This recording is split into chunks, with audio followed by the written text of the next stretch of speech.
Hey guys, welcome back. Today we get to read Zechariah chapter 9, which contains some really specific messianic prophecies. Let's open in prayer and we'll jump right into the word.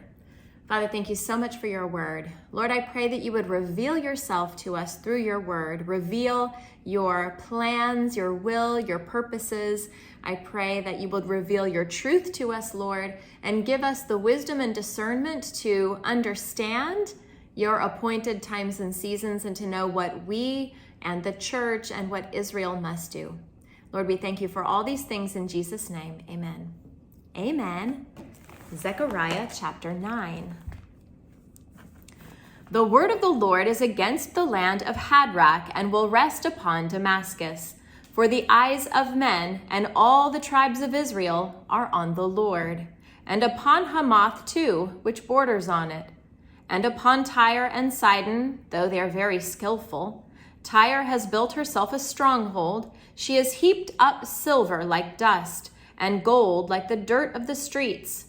But the Lord will take away her possessions and destroy her power on the sea, and she will be consumed by fire. Ashkelon will see it and fear. Gaza will writhe in agony, and Ekron too, for her hope will wither.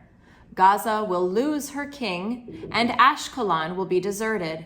Foreigners will occupy Ashdod, and I will cut off the pride of the Philistines. I will take the blood from their mouths, the forbidden food from between their teeth. Those who are left will belong to our God and become leaders in Judah, and Ekron will be like the Jebusites. But I will defend my house against marauding forces. Never again will an oppressor overrun my people, for now I am keeping watch.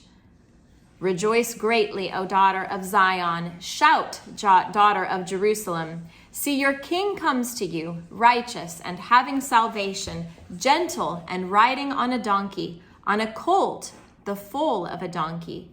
I will take away the chariots from Ephraim and the war horses from Jerusalem, and the battle bow will be broken.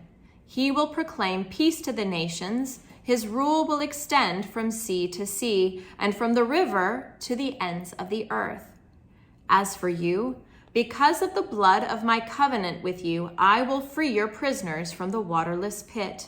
Return to your fortress, O prisoners of hope. Even now I announce that I will restore twice as much to you. I will bend Judah as I bend my bow and fill it with Ephraim. I will rouse your sons, O Zion, against your sons, O Greece, and make you like a warrior's sword. Then the Lord will appear over them. His arrow will flash like lightning. The sovereign Lord will sound the trumpet.